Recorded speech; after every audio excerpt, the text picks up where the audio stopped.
Lijep pozdrav svima, ja sam Nenad Lucijan, a u današnjem videu pozabavit ćemo se sa mišićima vrata i ramena. Oni nam puno stradavaju prilikom dugotrajnog sjedenja i zato ih je vrlo važno redovito istezati i ojačati. Prva vježba koju ćemo raditi. Znači sjednemo uspravno u stolicu, spustimo ramena i sada raširimo ruku, uhvatimo se preko uha i rastegnemo vrat na jednu stranu. Suprotnu ruku ispružite malo sa strane od tijela kako bi istovremeno rastegnuli mišiće vrata i gornjeg dijela ramena.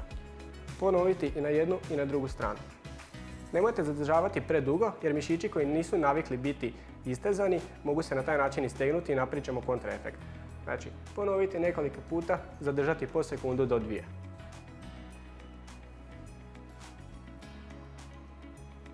Ukoliko želite, možete ruku staviti iza leđa.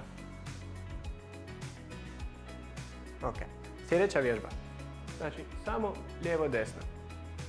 Kada odete na jednu stranu, pokušajte malo stisnuti sa ovim mišićima kako bi napravili retrakciju, a druge dodatno istegnuli.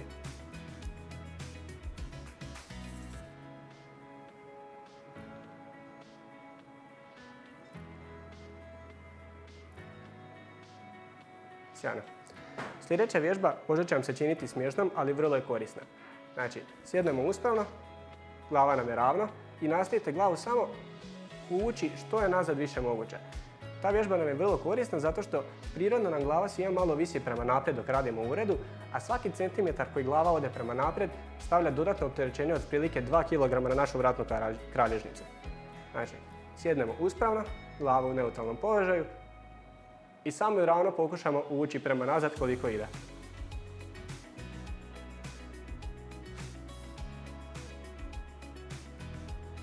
Vježbu ponoviti 10 do 15 puta, ovisi koliko vam je teško.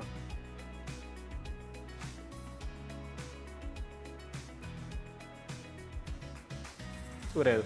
Sljedeća vježba je vježba za ramena. Znači, ramena gurnemo prema naprijed, gore kružimo do nazad i kada dođemo u stražni položaj, nastavimo spojiti lopatice i gurniti ih dole prema kralježnici. Znači, kruženje ramenima. Naprijed, prema nazad, stisnemo ramena, gurnemo prema dolje i zadržimo 2 sekunde. Znači, naprijed kružimo, stisnemo, prema dolje, zadržimo 2 sekunde.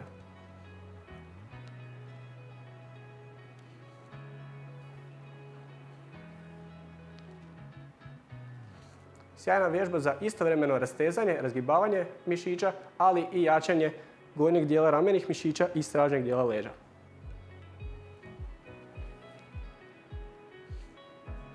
U redu. Za posljednju vježbu trebamo se ustati iz naše stolice, doći do ruba stola i ukoliko vam je stol prenizak kao što je meni trenutno, pronaći nekako dodatno povišenje.